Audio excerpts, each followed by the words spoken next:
What's up, y'all? It's your boy Tevin Jamier coming at y'all with another episode of the Hate It or Love It podcast.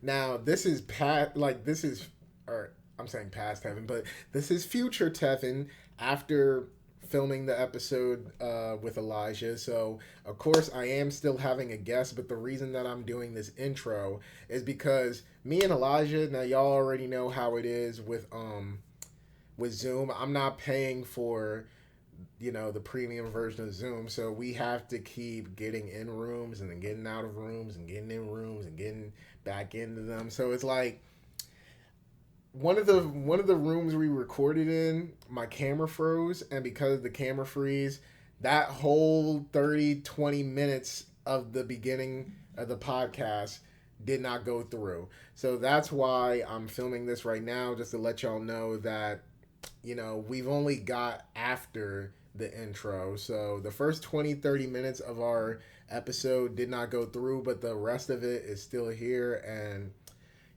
we still had a lot to talk about, even though the first 20-30 got cut out. So, all right. So I just wanted to let y'all know that y'all didn't really miss much. The only thing y'all missed was the introductions. Basically, just letting y'all know that me and Elijah met at George Mason University. He was telling the story of how we first met, which our moms was talking in, like, I think a Facebook group for like George Mason parents, and they set us both up to meet with each other, and we became friends after that. And I think that was about it that we mostly talked about. And then he was saying his thoughts on Takeoff, the recent passing of Takeoff, but like I said, we had to go into another room. So he still says his views, which you guys are about to hear. He still says his views on that. So, like I said, y'all didn't really miss much, and I don't want to explain too much, but yeah, even though the first 20-30 is gone, I still feel like you guys will be enjoying the rest of it. So, with all that being said, we're going to get into the episode, or at least the rest of the episode, and I hope y'all enjoy.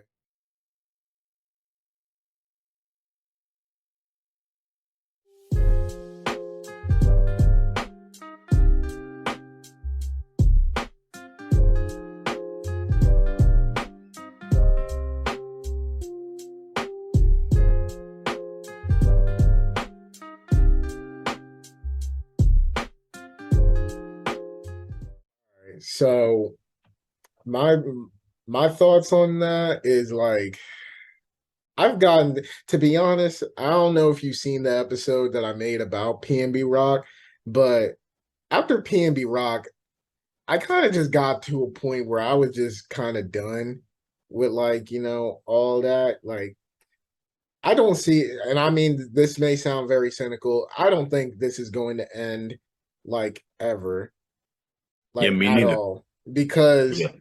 look, it's sad because once Takeoff died, I remember you didn't meet him, but my friend Jalen, he like messaged me about it because he was like a big Migos fan, and his favorite rapper in the group was Takeoff. And he was talking to me about how sad it is and stuff like that. And I just said, as much as it sucks, we kind of just gotta get used to it. And like I don't see rappers dying this much ending anytime soon. Like it's kind of getting to a point now where you gotta think each month, like which one is gonna go next at this point. And damn, there was something else I was gonna say. Oh, and one of the things I said in my last episode, and I don't know if this is like over exaggerating or like anything like that, but the way that it's going right now, if it keeps going the way that it's going right now, I feel like it's gonna be hard as hell for like us to see these rappers go on that like have long careers and stuff like that. Like, recently my parents went to go see one of the rap artists that they grew up listening to. They went to go see him or whoever it was live in concert. And it's like, damn, the way these rappers are falling, like, are we ever going to get that opportunity? Are we ever going to get to show our kids, like, oh, this was a rapper I listened to growing up? Like, because in my PNB Rock episode, I was telling people about how PNB meant a lot for a lot of people in my area since we grew up around Philly. Like he was basically our number one artist throughout high school, but now instead of being able to take my kids to a PNB Rock concert, like, oh yeah, that was the main guy like my city loved growing up. Now all I can show them is just YouTube videos and stuff like that. They won't get to experience his artistry.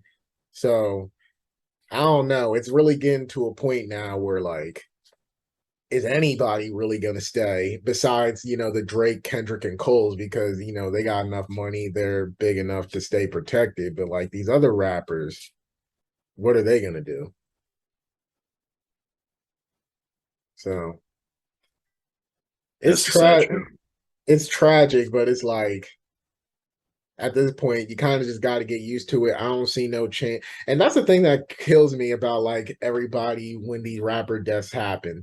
They always try to talk rules like, oh, this person should have checked in, this person should have did that, when really at the end of the day, in a perfect world we wouldn't even have to think about all of this. Like, stop trying to give out rules and let's actually start making moves to change things. At least Yeah, that's the way I exactly. feel. Because Yeah. everybody wants to say all this, oh, they should have checked in, they shouldn't have did this, they shouldn't have did that, but nobody's saying, all right, let's find a common thread here and let's see what we can change so that this doesn't keep happening going forward. But what do we know?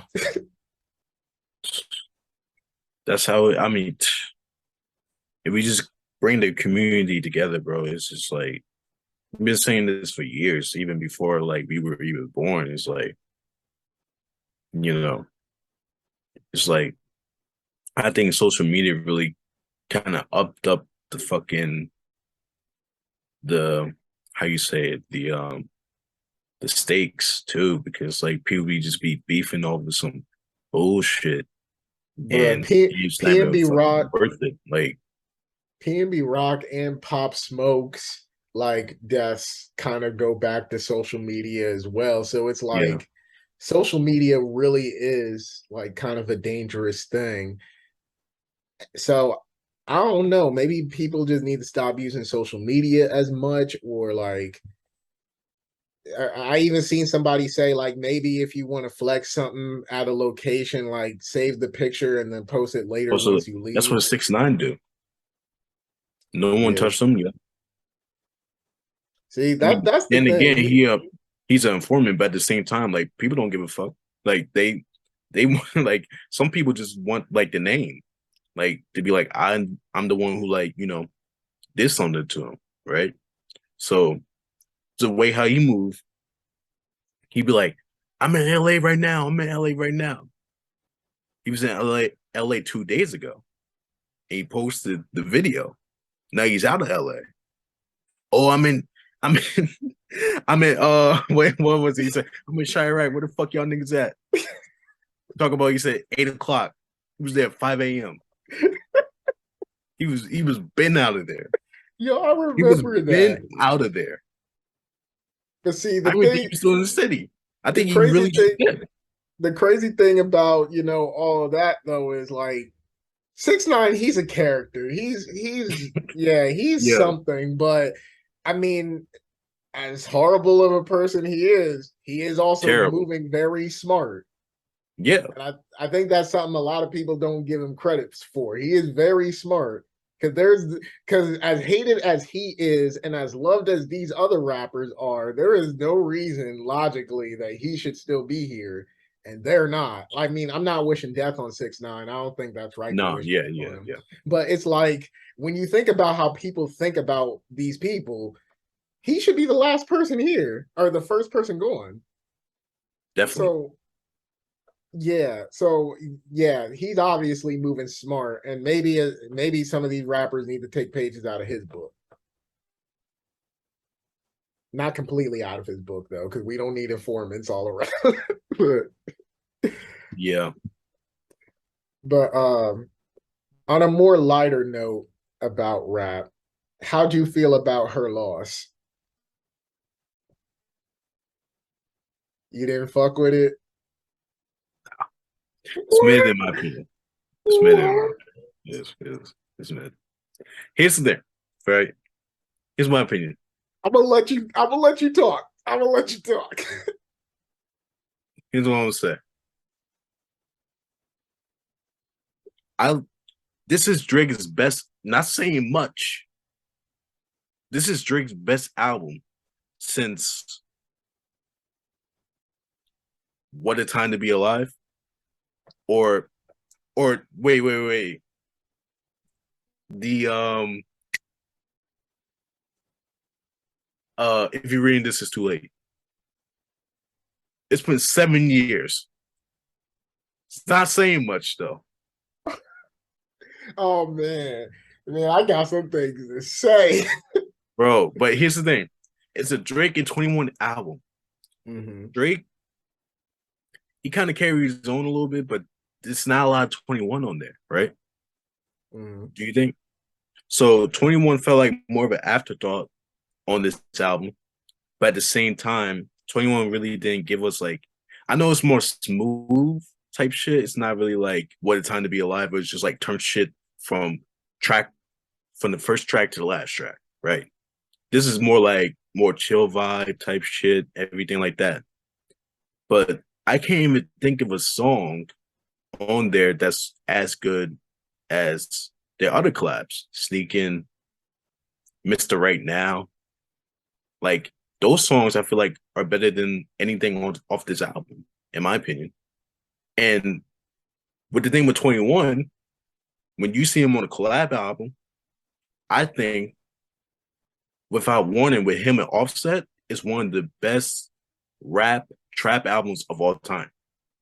You got like his best verses. Offset sounds hungry. 21 sounds hungry. Metro Boomin got his best beats on there. It's crazy. From track 1 to track 10, it's fucking nuts.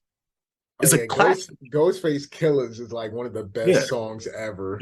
Ghostface Killer, Rap Save Me, I Chopper Hate Niggas, Nightmare, Ric Flair Ill Drip. Serving, Disrespectful, Darth Vader. Come on, bro. That's a classic. So when I see on 21 that he has another collab project with someone, the last time he did a collab project, it was amazing. So I'm kind of having to stand it a little bit up, but I think it's a cool listen. It's a cool listen, but I was kind of disappointed. But that's just me. Okay. So how I feel about it is now I will agree with you that this has been Drake's best work in a long time. Yeah. I wouldn't say since If You're Reading This Is Too Late, because my like the last thing that Drake dropped that I actually loved a lot was More Life. Like Mhm. I actually liked More Life a lot. Views wasn't that good to me, but More Life was like the last thing that I was like, all right, Drake, I felt like was in his bag with this one. Though the only thing I will say that I can somewhat agree with you with, If You're Reading This Is Too Late, I feel like after Views, now while Views isn't a good album, I felt like Drake had a concept to it. I felt like there was like a whole atmosphere to the project. Everything after Views, I didn't really feel nothing cohesive at all in every other Yeah. album. Like Scorpion, the only cohesive thing Oh, was one side was rap, one side was R&B, oh but there my was like gosh. no cohesion to that album. And Hated that fucking I album. have my select few songs that I like off the album. I feel like Can't Tell a Joke is like a very underrated Drake song from that album. But that album was not cohesive at all. Certified Yeah. Lover Boy, he was making it sound like it was going to be a cohesive album, but it was not at all. Yeah. But Her Loss, I feel like there was a clear, vibe sound that they were going for. And I feel like Drake did his part. Now, I'll give you this. 21 definitely should have been on the album a lot more. But I think the problem with that is I don't think Drake can ever make a perfect collab album because One thing, What a Time to Be Alive is not no. Because really. here's my thing. When I hear What a Time to Be Alive, and trust Diamonds me, Dancing. huh? What was Digital Dash? No, Jump no, no, no. Man. No, don't get me wrong. I think the album is good. But what I mean by I don't think he can ever make a good collab album is like somewhat like what people were saying with Her Loss. This is basically a Drake album with 21 features. If you ask me, when I hear What a Time to Be Alive, besides songs like Diamonds Dancing and Jumpman, those are the only two I can give.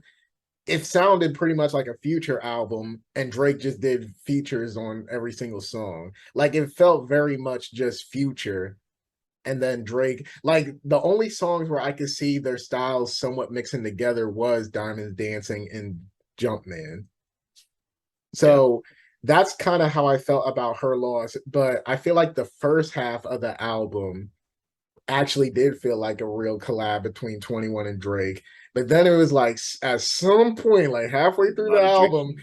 it just turned into a Drake album. And I'm just like, come on, 21. Especially like what you said, we've seen 21 do collab albums where Without Warning is one of the best collab albums because it really is 21 and Offset styles perfectly coming together.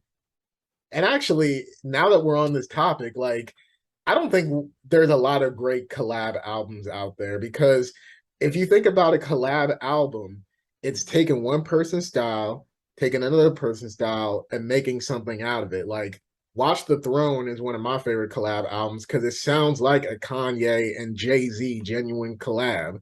Yeah, But What a Time to Be Alive, like as good as that album was, it was just basically a Future album with Drake features. And as much as I like Her Loss, I do have to admit it is pretty much a Drake album with 21 features. But I'm not gonna lie though, Drake was I don't know if it's because of like honestly never mind. And I don't know if it's because he was working with 21, but I felt like this was the most hungriest Drake has been in a long time. yeah, And I yeah, feel like this is the closest we've been to like old Drake. Not that yeah. not saying that he was old Drake again, but this is the closest we gotten. Most So definitely. It's definitely his best work since, in my opinion, since if you're reading this, it's too late. And you know, it's fine. It's a decent album. I feel like. Um, well, I should give it another try, another listen. But yeah, and when it comes to collab albums, yeah, of course, Without Warnings, amazing. Like that should be like in a fucking museum or some shit. Shit's fucking crazy. I'm telling you, I still listen to it now. That's how good. That's how timeless it is. mm, And when it comes to collab albums, I'm not really a big fan of collab albums, but like I think one underrated one is the Future Thug one, Super Slimy. If you remember that one, yeah, I just see when I was talking about my type of collab, like yeah, their sounds basically were mixed in that album. It just I just didn't like the songs that much. yeah, Like I'll give it to them. They did actually collab, like make a real collab album because it was both yeah, their styles.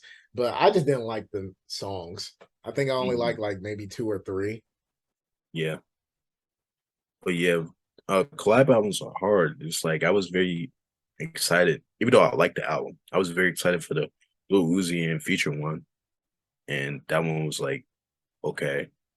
Yeah. Then Future, he's like the king of that. Future did a collab album with Juice World, and I thought it was like really bad, like not good at all. Well, I'm not that big of a Juice World fan in the first place, but that the only song I liked off there was Fine China, to be honest. Yeah, I think only like really and really no 7 a.m. freestyle. That's it. Yeah.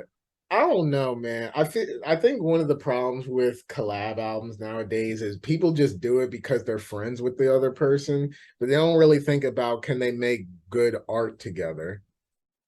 Actually, the thing that makes me mad with Drake is I take back what I said that he can't make a good collab album. I think the problem is he won't do it with the right people. Like I feel like Drake and Lil Wayne could make a great collab album together, or Drake and The Weeknd if they weren't like if their tension wasn't so crazy. But he can't have nobody that will like wash him. I feel like think about it. If they did a collab tape 2012, 2010 with Wayne, Mm-hmm. Wayne will fucking mop him. That's the thing. And people all over social media, yo, Wayne really Wayne really killed Drake on his own shit. That's why I feel like with 21 Savage, I feel like with this one, it feel like they could have done bangers, Mm-hmm. but maybe Drake was like, I don't want to do bangers because I don't want 21 to show up on my own shit or show me I off on my mean, own shit. I'm not gonna He, lie he, he though, went for crazy on Knife Talk, right? He went crazy on Jimmy Cooks. He outshined Drake on two of those tracks, right? mm-hmm. So I don't know if Drake's like, yeah, let's just do a little slow, you know, chill vibe album. And the back of his mind is like, I don't want this motherfucker to watch me for like a whole this 13 tracks. this might be a controversial opinion. Now, I didn't hear the what is it called, Mr. Right Now, or what that other Yeah, one they Mr. Right have? Now. That was a smooth Yeah, track. I didn't Yeah. hear that. I didn't hear that one, but I did hear, of course, Sneakin', Knife Talk, Jimmy Cooks. This might be a controversial opinion. I feel like 21 always washes Drake whenever they collab. That's just my Yeah. opinion. And even on this album, like even with the short time that 21 had, I feel like Drake lyrically was doing better, but 21 has like the real quotables. Like he has those lines that stick in people's head. Like I'm not gonna lie, it went over my head where he was like, when I go to the club, they don't check my ID because they know I'm It's on 21. 21. Like that was a bar. That was a bar when I caught it. I was like, oh shit. So Yeah. 21, he yeah, he got it with the quotables, but I mean, while Drake had overall good verses and like it, I mean, it was pretty much mostly his album. 21, when he was rapping, he was on his shit. Or yeah, I agree.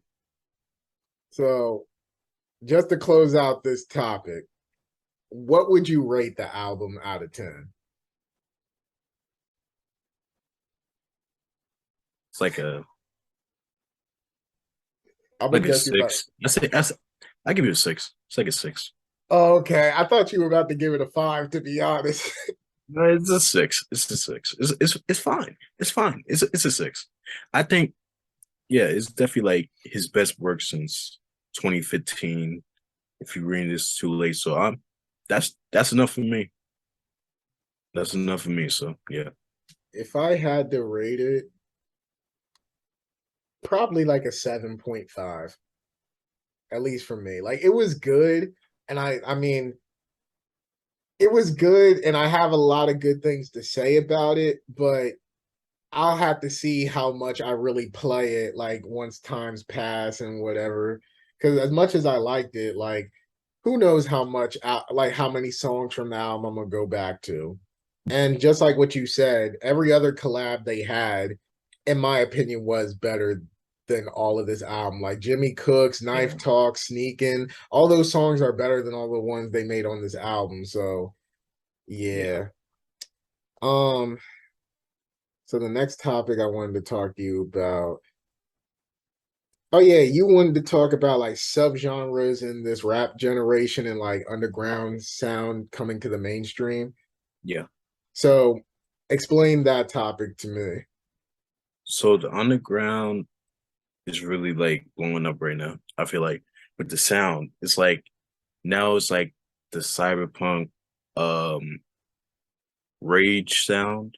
Mm-hmm. Like, first person to kind of like not the first person, but like one of the first I say like pioneers of it is like um say like the whole lot red came out with Cardi and everybody kind of jumped on the sound of this hypergenic, you know, you know, aggressive, and the 808s are fucking booming, they're thumping, fucking the synths are going crazy. It's like cyberpunk type vibe and cyberpunk type sounds, and they call it rage music, and now all these guys are kind of going to the mainstream because because of TikTok and you know their sounds are blowing up. Like Ken Carson, because Cardi signed him, Destroy Hmm. Lonely, Autumn, Echo 2K. Um, Damn, I'm really some not tapped in with the underground this because this other after people too, bro. after It's you like say it's after you crazy, said Ken Carson, I really didn't know who the hell you were talking about. bro. Yeet, like Oh well, yeah, he, everybody know Yeet. yeah, he's blowing up too. He hopped on that sound as well, and like now you got like people jocking the style and shit, like taking the sound. Also, you can even say, who's this? Sofago, Sofago too. Like I don't he was even one of the listen to pioneers that. of the sound too. I feel like he was the first one of the first people. Um, and what else am I gonna say? Said people like kind of like trying to take the sound too. Trippy Red did a whole cyberpunk rage album with the I forgot what it's called, but it's like from Trip Night. It's like nothing but rage beats and him rapping on it. So he's like taking that sound and trying to, he has Sofago on there, so he's trying to put him on. And I'm just seeing everybody hopping on the sound, even people like that are like local here doing rap. They're trying to do the sound too. Hmm. It's like the trendy sound that everybody's trying to hop on and trying to like blow up on, right? But like now it's going to the mainstream because you got rappers like Yeet going on the charts, selling good numbers, which talk about if one of those guys put out albums or like songs 10 years ago, they would never, ever see the charts. Never, ever, ever. I put my life on it. There's no way they be on the charts. So it's a crazy thing that they're on the charts. King Carson, what, Freestyle 2? Like, I even like this song. It's on the charts. It's like, how is that on the charts? Then I'm looking, it's a sound on TikTok. I'm like, bro, like how? It was like this song. I'm like, bro, you got in like I said, say Yeet. I believe the show Lonely was also on the charts too. I was like, bro, the sound is so psychedelic. I'm like, how are people like latching onto this and how is it blowing up in a way? I'm not saying it's mainstream that the fact that it's going to be like on the radio, because the radio is never going to play that. But Hmm. the fact that it's on the charts now, anybody, it's fair game, it's fair ball. Now anybody can blow up, be on the charts, and their life has changed forever off of the sound. Shoot, I'm probably never gonna make no music like that. I don't think I could. It's but it's well, yeah, yeah, like I guess I gotta dive deeper into that sound because I really don't listen. I don't know. I guess I really just don't tap into the underground scene that much. Well, really, I haven't even been able to keep up with mainstream music like that unless it's like really big names like Kendrick and Drake and all that. Like, unless it's really big names, I still haven't even been able to keep up with mainstream. So I might have to check that out. Though should I check out Whole Lot of Red? This is something that my boy Mikey has been trying to get me to listen to because Elijah, you kind of know how my music taste is, and it's yeah. actually it's surprising to a lot of people that I actually enjoyed Playboy Cardi's last album. What was it called again? Dialect, Yeah, like dialect, I enjoyed Die Lit a lot. fire, fire. So, do you think I'll enjoy a whole lot of Red? Because you know my music tastes pretty well. I'm gonna be honest right now, Damn. because I'm gonna be honest. When it first came out, did not like it. Did not like it. That seems to be the story with everybody. Okay, as someone that did not like it, what made you change your mind about it? I kept second listen, got a little bit better. I started hook on because I'm new to this. I was new to the sound. I didn't know what type of sound he was trying to go for. This is Mhm. like hyper psychedelic, you know, rage, like off the cuff. Like it's aggressive. It's like a rock album, but it's not. It's crazy. So like it's a generational um it's like because it just went it just opened the floodgates for anybody to be honest, like to hop on the sound. So it's like it's a generational album in a way because it is so much influential to the new sound and how these people, how everybody dress, how everybody, carries himself. Everybody want to be like Cardi because of this album, right? But when you talk about Yeah. the actual music, I wasn't familiar with the sound.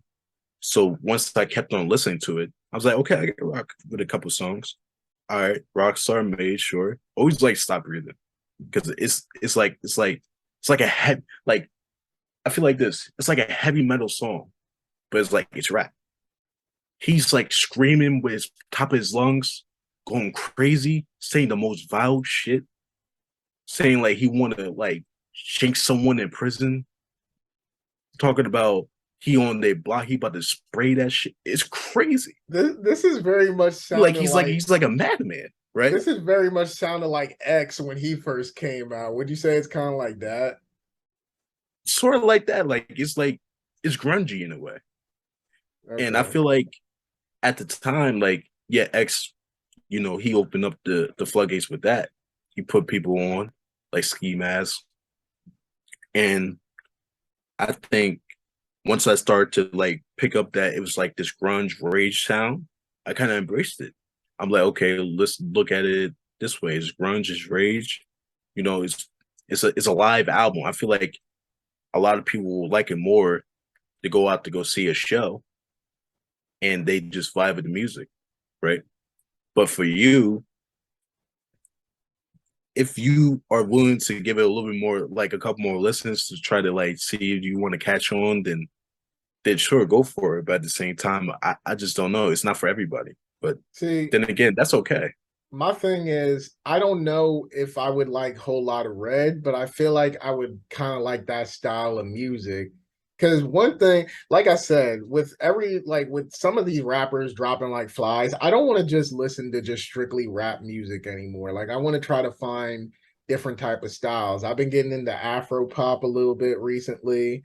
Um, Surprisingly, and I did not expect to really like this rapper that much, but recently, or not recently, but like sometime last year, I really got into Lil Tecca's music, which I don't know why I enjoy his music so much, but it just gives me like a really good vibe. Recently, though, I will say I have really gotten into Rod Wave's music.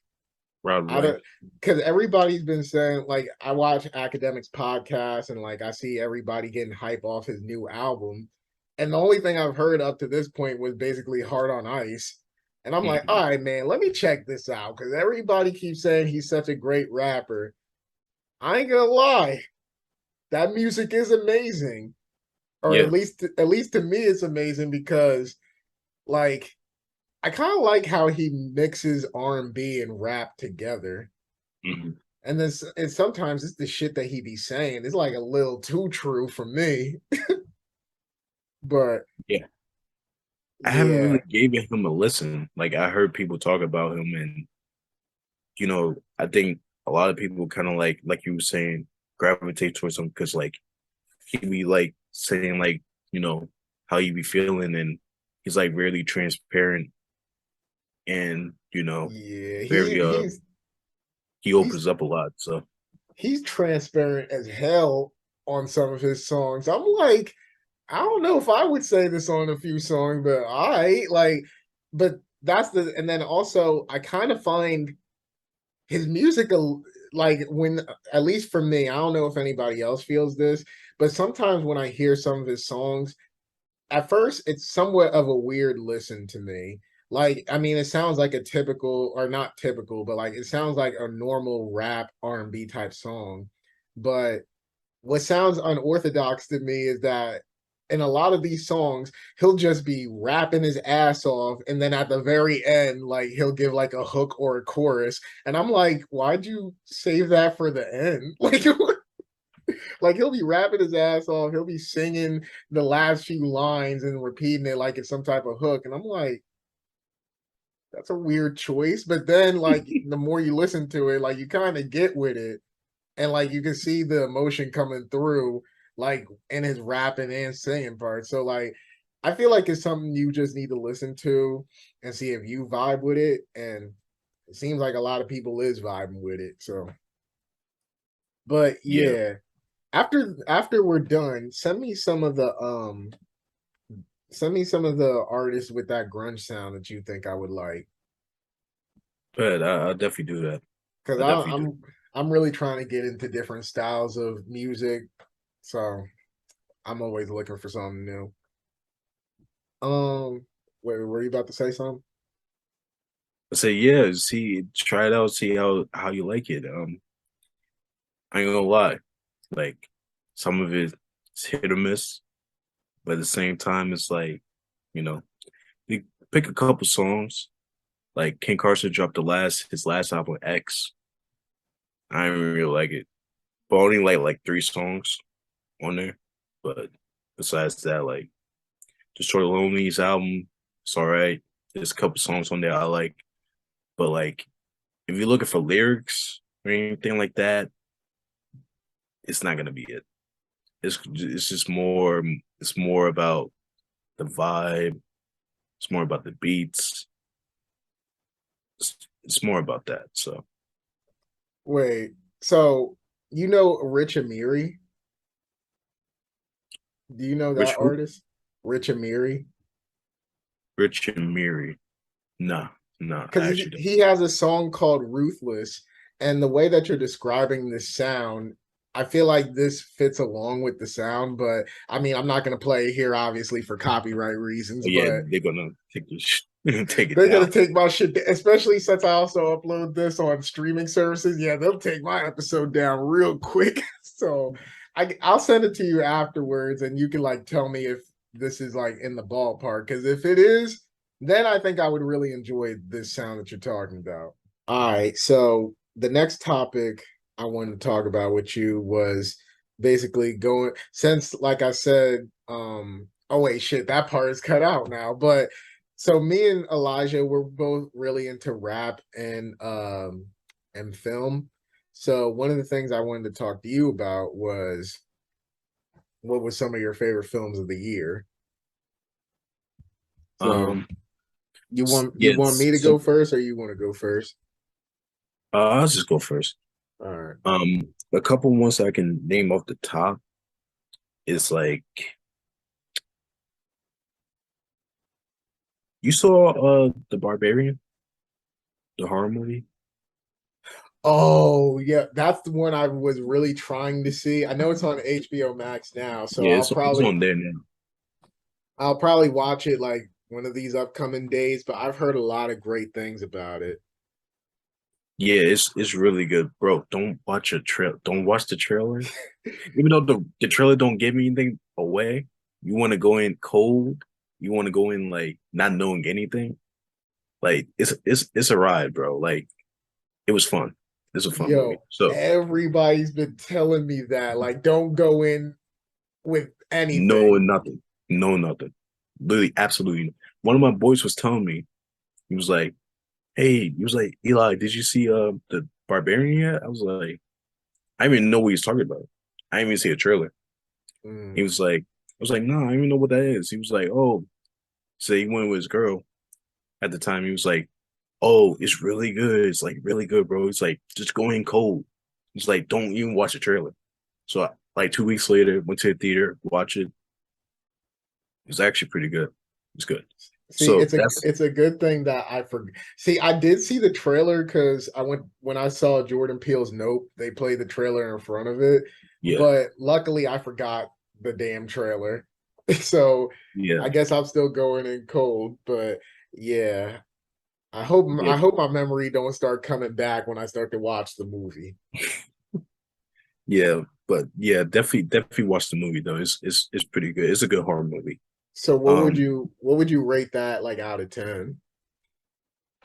it's like a it's sort of gripes I have about it. It's like a 7, but like Okay. it's a fun ride though. Like it's a fun movie. Like especially when you come in blind, not knowing anything, it's fun. It's cool. It's a good movie.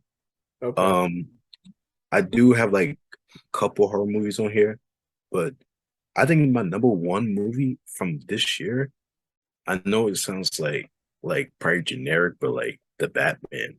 Like the Oh, Batman is fucking now movie's great. Josh had me watch that one, What so you think about it? I could give my input on it. So I like the movie, Mm, and but see, the thing is, I'm not that big of a Batman fan, so maybe I might not. And it's been a while since I've seen it, so maybe I might not be on the money with some of the things I say. But like, I like the movie, and this may be a controversial opinion, but I actually liked it more than the Nolan trilogy because, like, the Nolan trilogy, it was dark and whatever, but this movie felt very real and gritty to me. Like, even the fight scenes yeah, felt very realistic to me. It felt very much yeah, like it felt very much like the Arkham games, like how the fighting, like when you hear him punch people, like you can feel it. That's how I felt when he was fighting in this movie. And I actually like the mystery aspect to this movie.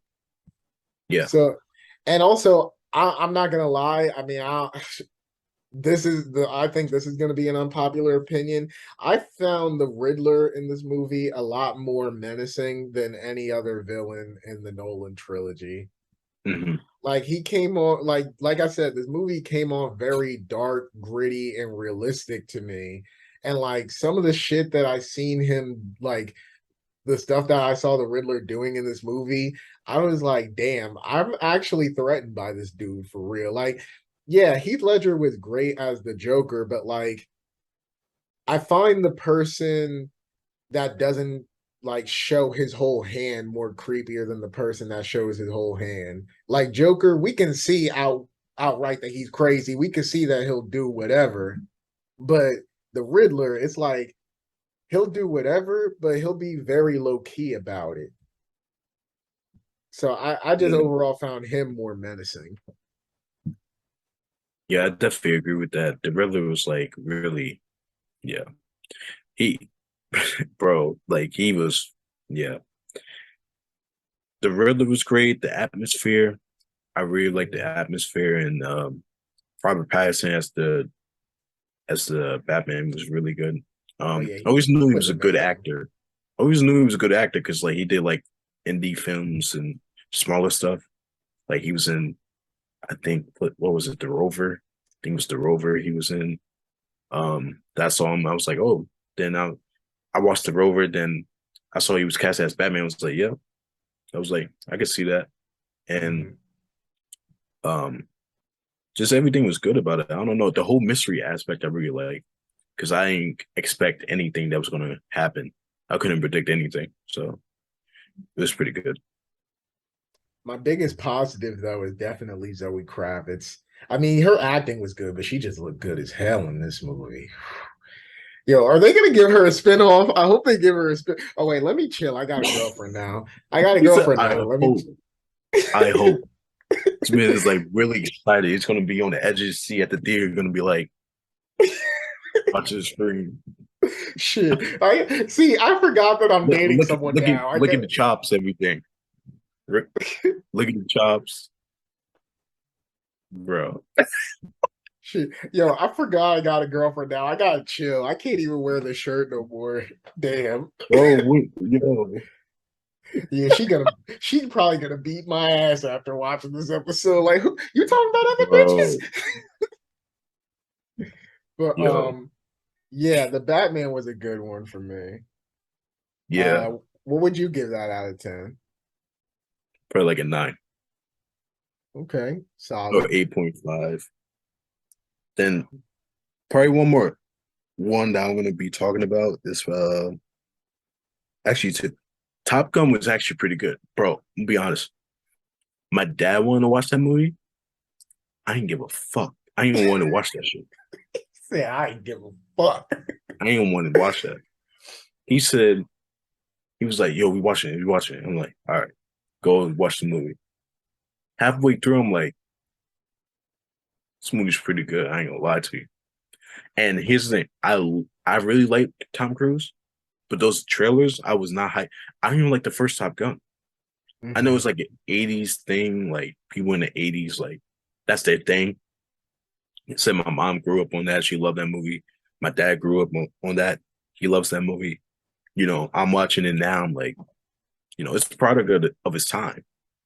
But this shit, like this movie, I don't know what it is, but I really like it. Like even just like some dumb stuff, like how they try to form the plan and like the how they do some of the training montages when they do when they fighting with the planes, everything like that. Like all that was cool, but some of this stuff was kind of like I don't know. It was kind of like because they call it dog fighting, and Hmm. they act like they're about to hit each other with the planes. So I was like, oh, I don't know if they really be doing this in the actual like Air Force, but it was like, you have to suspend your sort of like belief with it. Then they talk about they got to go to this unnamed country to like drop a bomb in one of the bunkers. So I'm like, and the way how they portray it was like, that's like that's like them getting around the Death Star. It's like freaking Empire Strikes Back or oh Return of the Jedi. It's like it's Hmm. just literally just that like it's literally like the same thing. It's like you need to go to this certain aspect of the bunker to lift up the top, drop a bomb, and boom, the whole thing explodes. It was literally like the same thing from Star Wars. So it's not very original, but at the same time, it's a good movie. Um, I never did you seen the see it? original. I never seen the original Top Gun, and I didn't really have any interest in seeing this one, so I haven't seen it. But I've definitely been hearing a lot of good things about it. Yeah, it's good. Yeah, that's one of them. And the last one I'm gonna say, like, this is one small indie movie that's like kind of making the rounds right now. Like when it comes to like box office, it's a horror movie. Hmm. You know, Terrifier too. I've heard about that one, but I haven't seen it. I love horror movies, so I do really. Is it out on like any streaming services yet? I don't think so. Not yet. Damn. It's going to be. Trust that. It's going Okay. to be. It's going to be. But that's bro. I'm gonna be honest. The acting, not good. The writing, not good. Oh, so this is one of those movies where It's you one just of kind of those. But go at the in. same time, if you into body horror or like say you a film of like the Saw films, right? You Mhm. like the Saw films? I've only seen Spiral, but I Oh enjoyed that damn. one. Okay. So it's like a lot of body horror, it's like a lot of like blood and guts and like See, the weird thing bro, about like me is I like those movies, but I look away because I don't want to throw up like staring at all that that's the blood. thing. But that's the good part about it. It's Th- like That's the the weird way thing how about it. this clown, Art the Clown, be killing these people is crazy. Like I don't know anybody that can like think on top of their head is like, I want that character to kill that character that way. It's just creative. And the way how Mhm. they do it in a short budget and they're like in a small budget is like it's like crazy. So like, but like I enjoyed it. That's what I'm saying. Like I enjoyed it for the ride. Not going there for the acting. It's not gonna win no Academy Awards. Mhm. Not going there for the writing. Writing's horrible. Not gonna, even some of the lighting. It's not that great. But but you go there for the kills. You go there for Art the Clown because he's freaking hilarious, and he's like going to be like the new Mount Rushmore of horror icons. He's up there with Freddy. He up there with Jason. He up there with Chucky. He up there with Michael Myers. He up Mhm. there with them off of two movies because he's Would you that. say this is would you say this is better than the first Terrifier? Oh, it's way better than the first. I didn't even like the first Terrifier. I think Arthur Clarke's the best thing about it, but I don't even like the movie. Hmm. But the kills in there are like it puts you off guard. I'm like, wow. It's like you say shock value, but like they did tighten up with the budget on here a little bit, and they kind of have a real story with this one. But the kills are just better in this one. So I had a fun time. It was pretty. It was. It's not for everybody because people were at the time passing out. You know, had to use the bathroom. Watching it in the theaters, Yeah. but I like it. So Shoot. Well, I'm gonna have to check that one out because I mean, I know it's weird that I get, a little nauseous watching that stuff, but I still very much enjoy those type of movies, even though, you know, I'm kind of missing the point a little bit. But my favorite movies, for one, I'd say my absolute favorite movie of the year is Jordan Peele's Nope, which I mean, if you know me, you know that's kind of expected. Actually, I can't say that because Get Out or Us wasn't my number one movies either of those years, but I feel like while I do like Get Out more than Nope, I feel like this is better than Us. And overall, I mean, I think the number one thing everybody's been saying is the cinematography and the way that Jordan Peele directed this movie. This is obviously the best that he's done so far. Um, I very much enjoyed Kiki Palmer in this movie, especially Daniel Kaluuya. Like, pretty much a lot of the movie is good.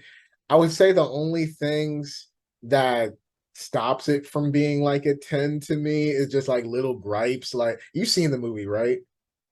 So like yes, the thing that kind of stops me is like I felt like the whole chapter things was kind of pointless in my opinion.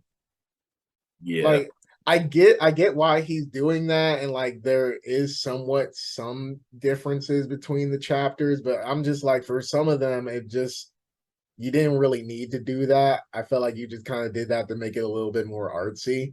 But yeah, that um I felt like the movie could have been cut a little bit, like maybe shave like a little bit, like 10-15 minutes. But Yeah, really, the only thing stopping it from being a 10 to me is just like little gripes. So ultimately, I would give that a 9.5 out of 10. Like, I very much enjoy it. Um, the another movie that I really liked a lot this year is Bodies, Bodies, Bodies. Have I you seen haven't that seen one? it. I haven't seen it. I heard it's good though. I heard like a lot of people saying it's good. I haven't I'm seen it. gonna I'm gonna tell you this. The ending is either gonna make you hate or love this movie. I also heard that too. Yeah. Like the ending, the twist of who the killer is. See, that's the thing that had me this year. Like that's the thing that had me when I was watching the movie. I'm like, all right, this person's the killer. No, this person's the killer. Okay, this person is the killer. But then once you see it at the end, yes, because it was me, my cousin, and my friend Joe. I was fully on board with the ending. I felt like the ending really made like I already liked the movie, but the ending made me love it even more. Hmm.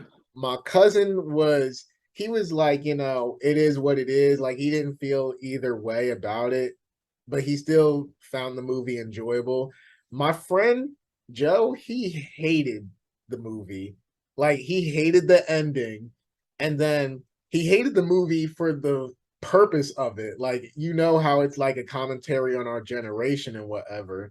And he hated like how one of the girls was very realistic to how girls act in our generation. And I'm just like, that's kind of a weird thing where like just because they do something on purpose doesn't mean you have to like it. But like it was weird Yeah. because like, he hated it for the reason that they did it. So yeah.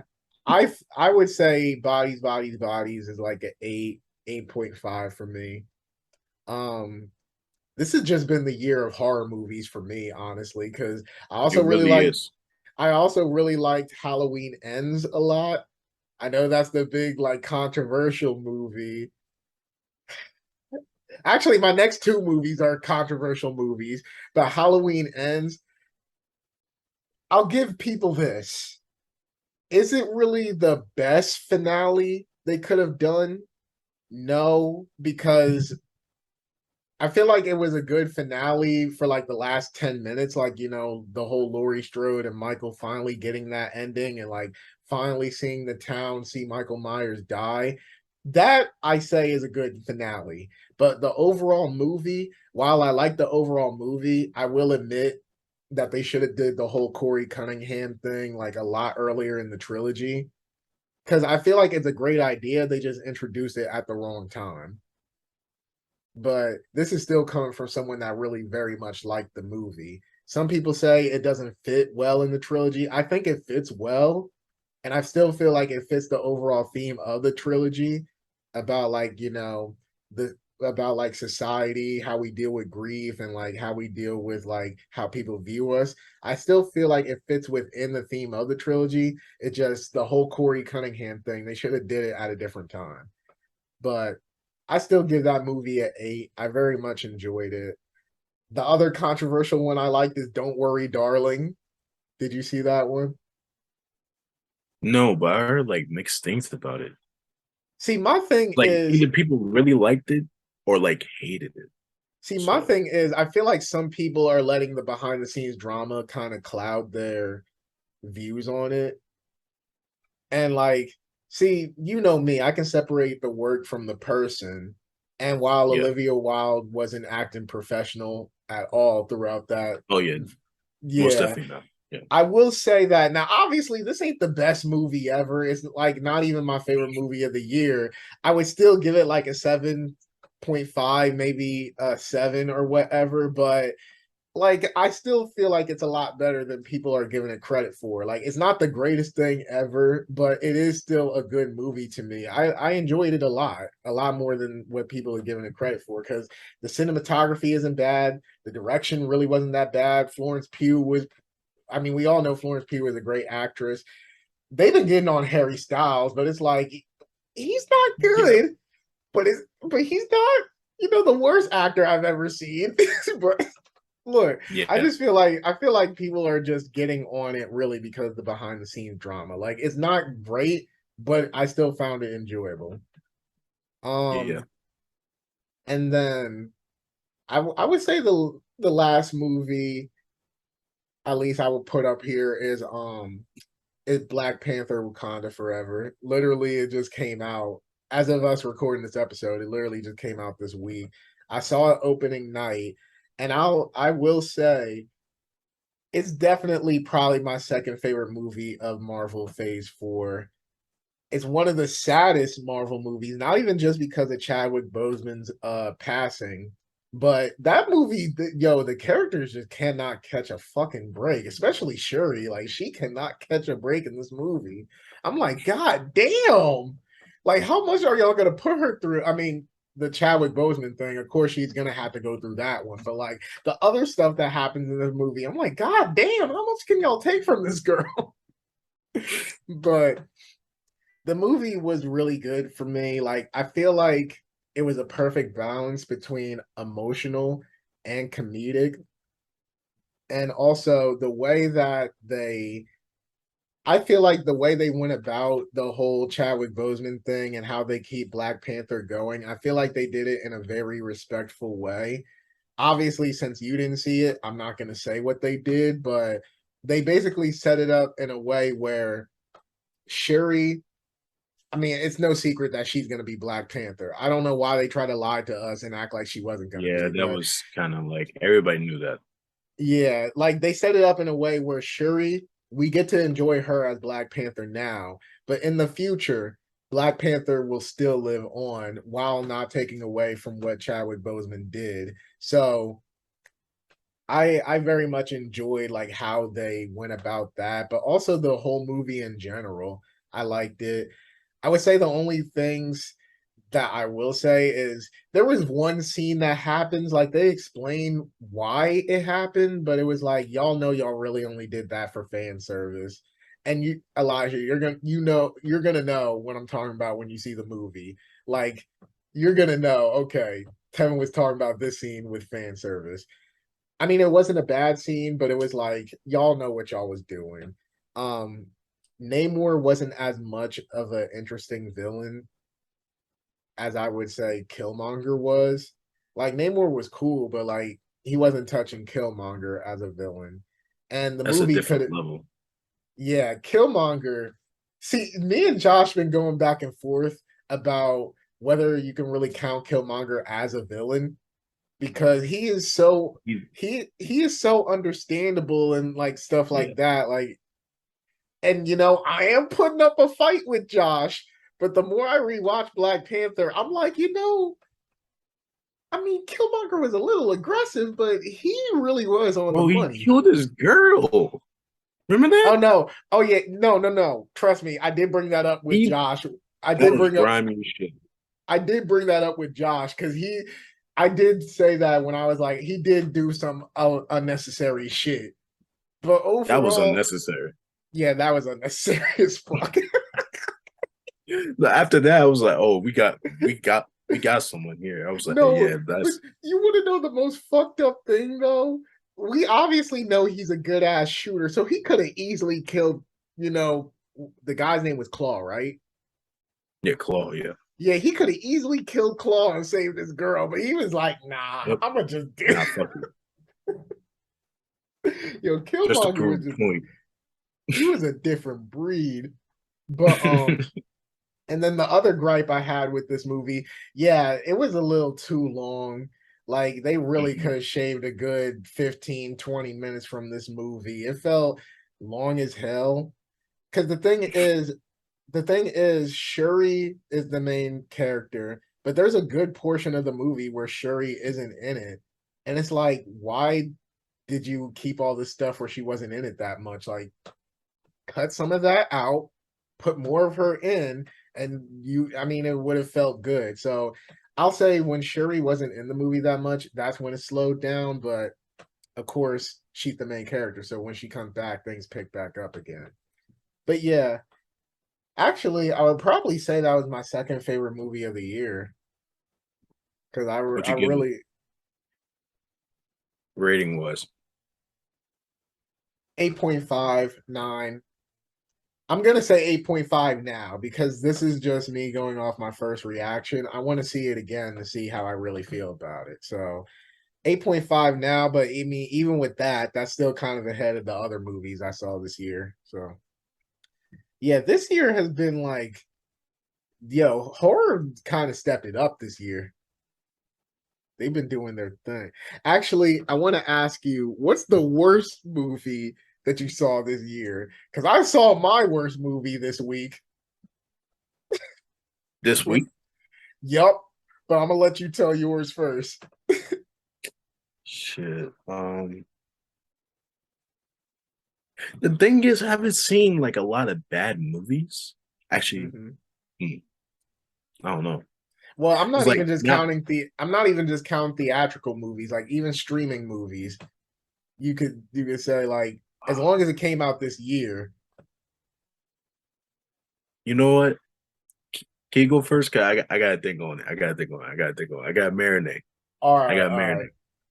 So me and Al, I got a notification from one of the movie theaters I live near that they were gonna do a mystery movie Monday. Now, like I Hmm. said, this came out, I guess you could technically say last week. Actually, no. Technically, since it's Sunday, this was on Monday. So I got a notification on Monday that they were doing a mystery movie later that night. And at least when I checked the seats, there was a lot of seats open. And I saw the rating for the movie. It said PG-13. I saw the length of the movie. It looked like the same length as Black Panther. I was convinced that they were showing Black Panther early as a mystery movie. So I'm like, all right, bet. So I call up Al. He says that he ain't doing nothing around that time. I was like, all right, there's a mystery movie going on. I think it's Black Panther. And he was like, all right. So I'm looking up more, and like when theaters do mystery movies, they might leave like little hints of what the movie is, and from those hints, apparently I'm the only person that thought Black Panther, but from those hints, they were thinking they were either going to show the new Steven Spielberg movie, The Fablemans, which I didn't even know that movie was coming out. So, Yeah. but they said they were probably going to show that, or they, and I'm pretty sure when I say this, you're going to know which one I'm talking about, or fucking what's that movie? I forgot the damn name of the movie already, but the Will Ferrell and Ryan Reynolds movie. Oh, Spirited. It's basically like their take on A Christmas Carol. Damn, you probably You talk never about that heard. daddy. You talk about that Daddy's Home movie. No, not Daddy's Home. I actually like Daddy's Home. Spirited is the movie that came out this year. It's supposed to come out on Apple TV, and it's about like Ryan Reynolds and Will Ferrell plays his ghost of Christmas present or Christmas past. I forget, but it's basically their version of A Christmas Carol. If you look up the trailer, you'll probably know what it is. But I never heard of it. really, That sounds bad. bruh, I think you know which movie it was. Bruh, I remember exactly how we found out because I told Al eventually that those were the two other options. I went to go Mhm. get me a snack. When I came back, before I even got in the theater, I heard Will Ferrell's voice and I was like, oh, fuck, I already know what time it is. I said, I know what time it is. Elijah, that is the worst fucking movie I have saw all like I have seen all year. I feel like the movie was all over the place. It was trying to be a comedy, but it was also trying to be serious. And this thing that everybody says about Marvel movies where there's too much comedy to where I can't even feel the serious moments, that was a thing. The movie is also a musical, but none of the songs are memorable at all. And then Oh my God. you know how in like musicals, like sometimes like in between songs they'll like make comments or like they'll talk to each other and shit. Yeah, in this movie they did that way too much to where that's probably why I can't even remember any of the songs because these motherfuckers wouldn't shut the fuck up and stop talking. I will say this: the only positive I will give this movie is that it is the most original take of A Christmas Carol that I've seen in a long time. It's the most original take. Not saying it Mhm. is amazingly original, but it's the most original take I've ever seen. But yeah, I you know, this is one of those movies where just like what we talked about earlier, I mean, I know it was cut off, but just like what we talked about earlier with like Takeoff and these rappers, life is short and you really got to appreciate every moment you have that God gives you. But the thing is, I just wasted 2 hours and 13 minutes of my life watching this horrible ass movie. That's what I'm mad about. And I mean, granted, when you go see a mystery movie, you're basically gambling whether the movie is going to be good or not. But man, I really wasted 2 hours and 13 minutes of my life. I could die tomorrow, and I wasted That's a my time. long. That's a long ass movie. I, 2 hours I, and 13 minutes. Elijah, if I died the next day, if I died on Tuesday, one of my last few memories on Earth is watching the fucking Will Ferrell and Ryan Reynolds movie. Like, what the fuck? That movie was so bad. I will never watch it again. I will Yeah, never watch it again. that No. sounds bad. Honestly, once you said Will Fer, I don't like either of them. You said Will Thank Ferrell you. and Ryan Reynolds. That sounds like hell. Well, here's the thing. I like Ryan Reynolds as an actor. Like to me, I he's only like proven him he as Deadpool.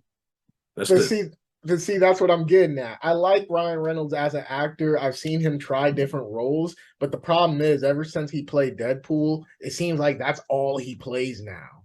Yeah, So pretty it's much. like it pisses me off because you can do better. You're just choosing not to. He had that Buried movie that was good, right? You seen that Buried? movie Buried? Where he was like buried alive and shit. I didn't see that one. It's like 2010. I heard like he was good at that, but like, yeah. Will Ferrell, he's like the same thing though. Oh Every single yeah, movie. I never seen him try ever to be serious or anything like that. All right, so Elijah, what's your worst movie of the year? It got to be Morbius. Oh God, I haven't even seen that one. Good. It's bad. I really That's I really wanted to see it because I mean, even before I got into the Marvel universe, I've always been a Spider-Man fan, but the bad reviews have kind of been turning me off from that movie. yeah. Like I say, if you're with a group of friends and you watch it, like it's fun, like to laugh at because Hmm. it's so bad, but it's fucking bad. Like I don't know what else to say with that, but it's just a bad movie. The acting, the direction, the writing, some of the lighting's terrible. CGI is not good.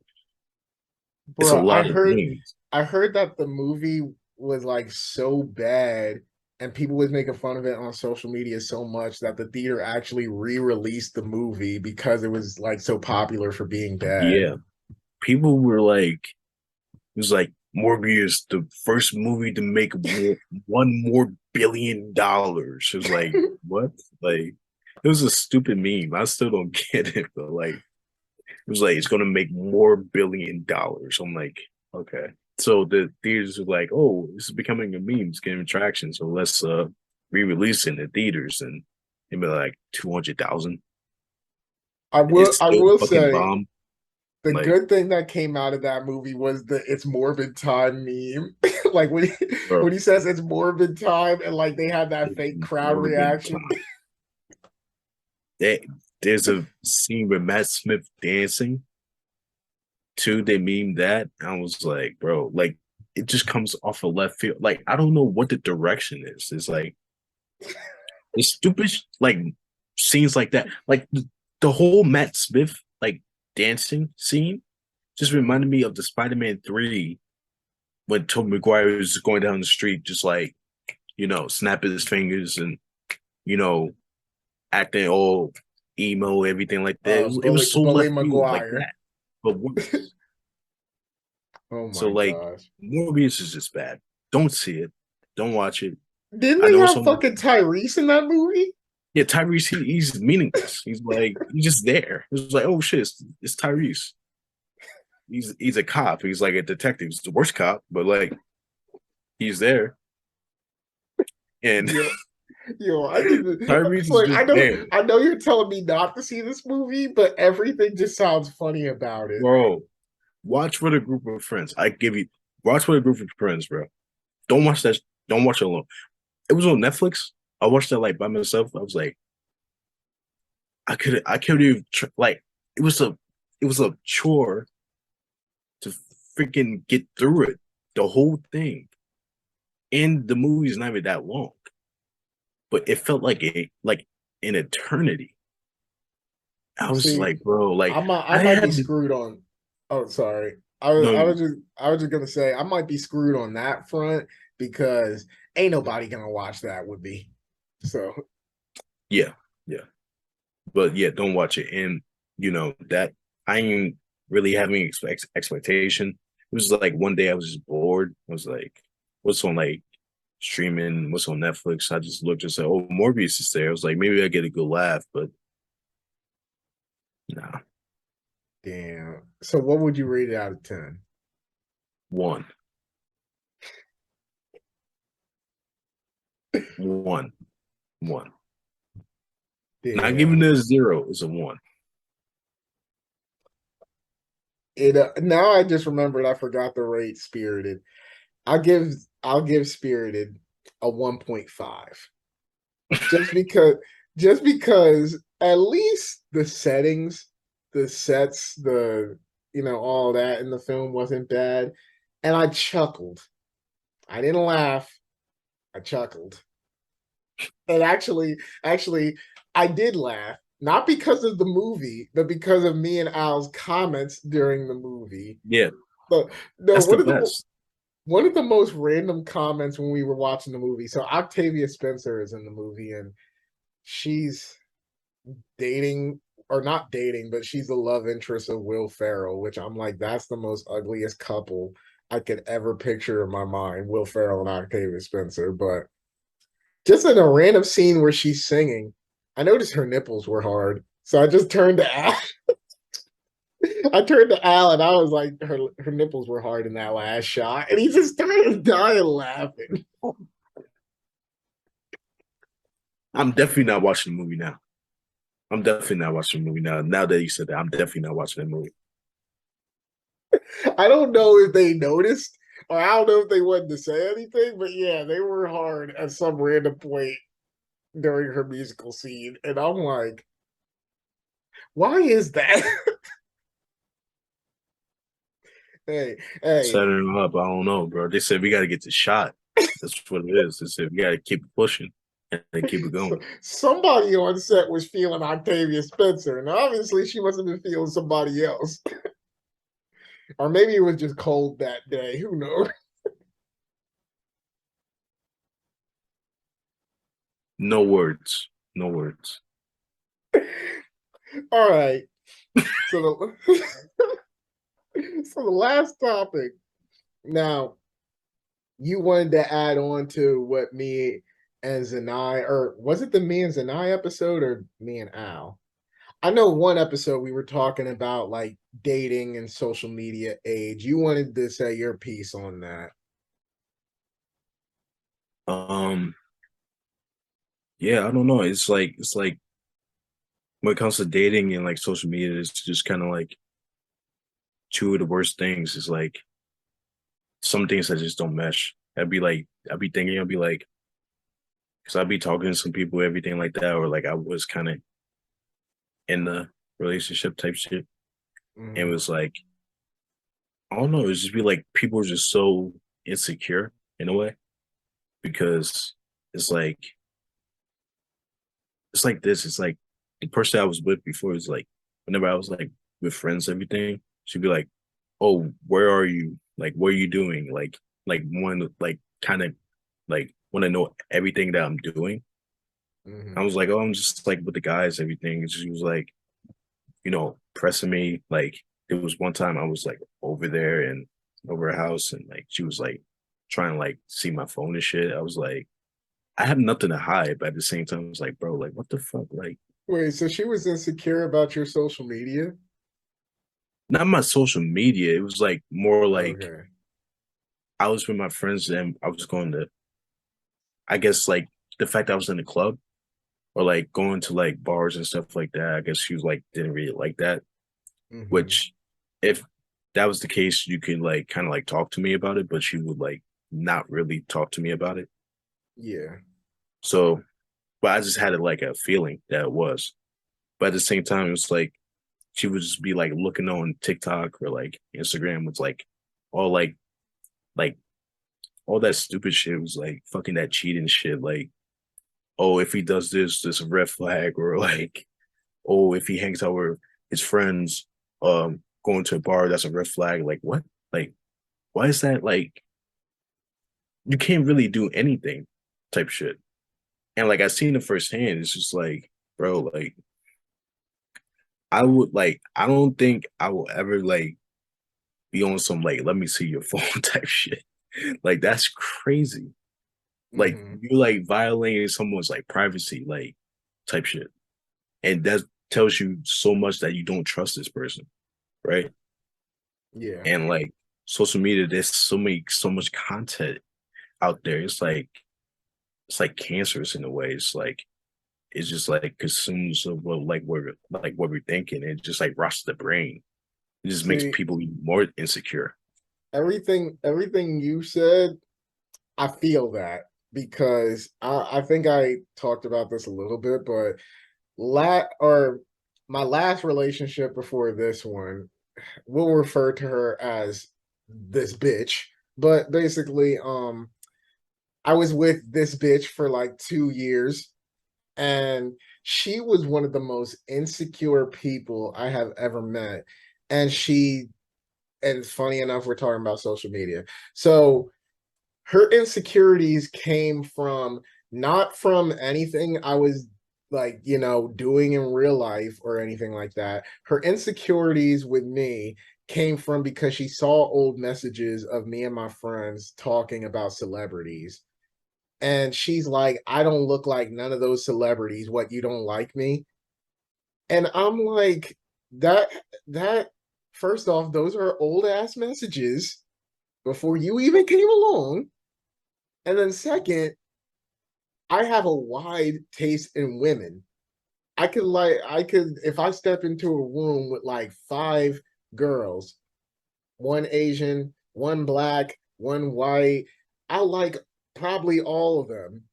Like I have no real type, to be honest. Just as long as a girl looks cute to me, they look cute to me. So just because those celebrities don't look like you shouldn't be getting on my case about that. And then there's times where I'll be hanging out with my friends, and my friends are going to pick up on girls. Like me, Al, and our friend Seth, we used to go around rowing.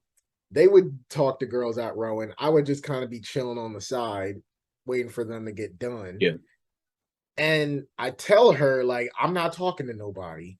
I'm waiting for them to finish talking to people. And she'll still be like, "Oh, I don't want you going out with them because they're gonna make you cheat on me." And I'm like, who the fuck can same make shit. me cheat on you? What? Look, hey, look. The funny But thing about that's just how. and yo, you want to know a funny story? I talked about this early on the podcast as well. Um, I think it was my 23rd or 22nd birthday. I forget which birthday it was. All I know was it was my birthday. It was like, I think 10 p.m. the day before my birthday, like 10 p.m. that night. And I'm on the phone with Al. Al says he's talking to a new girl. And when I tell you this story, let me know if I'm tripping. So Al said he's talking to a new girl, but I'm on FaceTime, and um I guess she heard from the other room, but he's telling me how he's talking to this new girl, and he was like, "Oh, I'm not gonna send you the picture just out of respect for so and so." And so, so and so is my girlfriend. So he's like, "Yeah, I'm not going to send you the picture out of respect for so and so." I'm like, "Oh, okay." And we just carry on our conversation like nothing. I didn't think anything of him saying that. Hours later, she comes into the room starting an argument with me. And it's all because he said, "I'm not going to send you the picture out of respect for her." And he's like, what the fuck does he mean that he's not going to send you the picture out of respect? What, he thinks I'm going to be jealous of her? He thinks I'm going to be, what, intimidated by her? I'm like, why are you yelling at me about that? I didn't even No, do it's what you anything. doing. It's what you're doing right now. Like And, you and don't want to make you upset.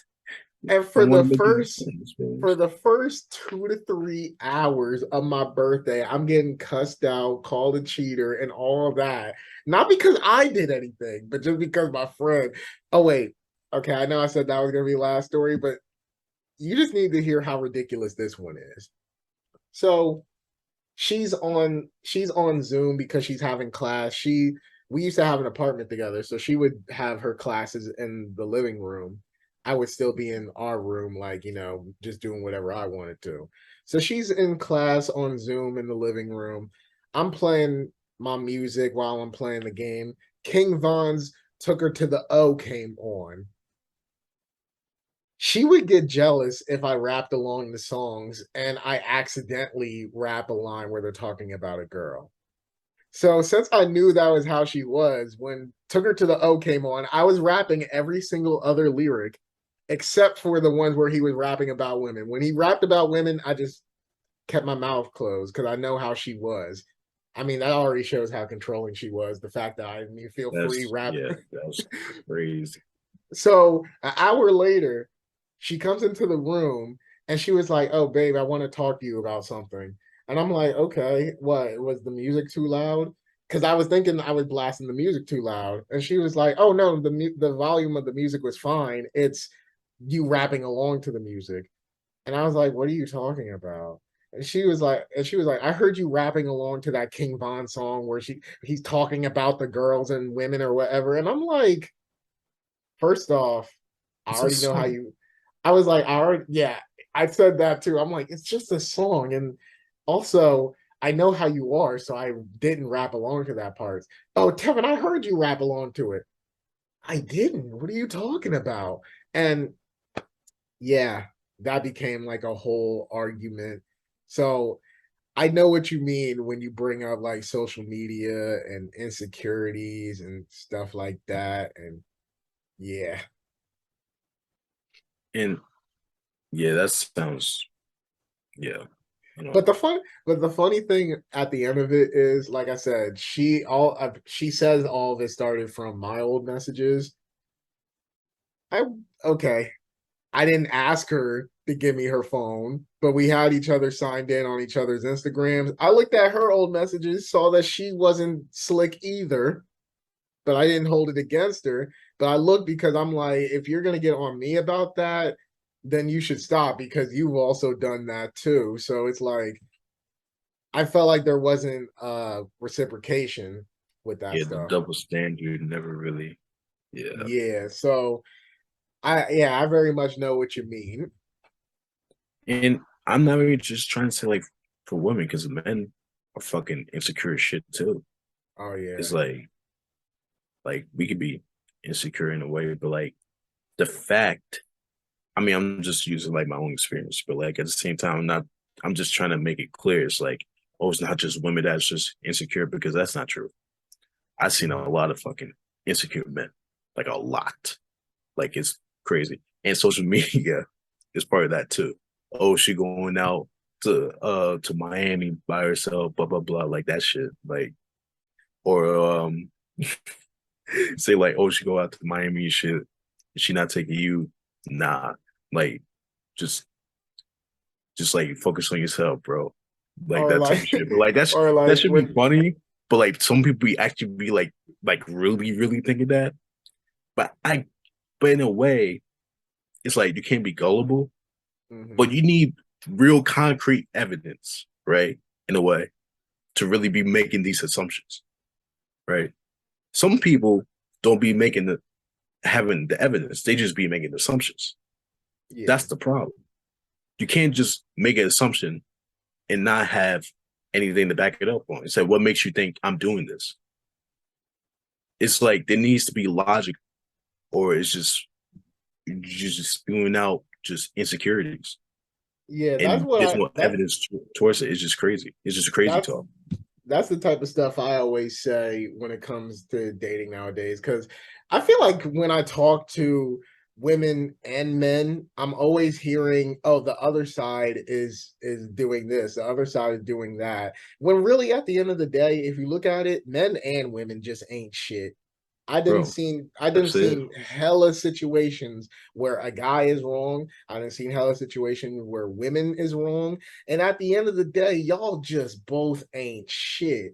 That's just like Yep. there's this one girl I know on Facebook. She posted some, or she was responding back to this one guy's post. This guy was like, if your girl found out that you were cheating, but she was cool with it, what does that mean? And the girl that I knew, she responded back and she was like, that means we have the next one lined up. And I commented under it and I was like, so basically y'all both ain't shit. Cause while he may be out there messing with someone right now, you having someone lined up right afterwards, one already shows that you're in a relationship that you don't even think is going to work. And two, you basically just thinking about the next dude while you with this guy. Like at the end of the day, y'all both ain't shit. The only problem is he's being physical about it while you're being more emotional and logical about it. It's like, but at the end of the day, y'all both not really making a real commitment to each other.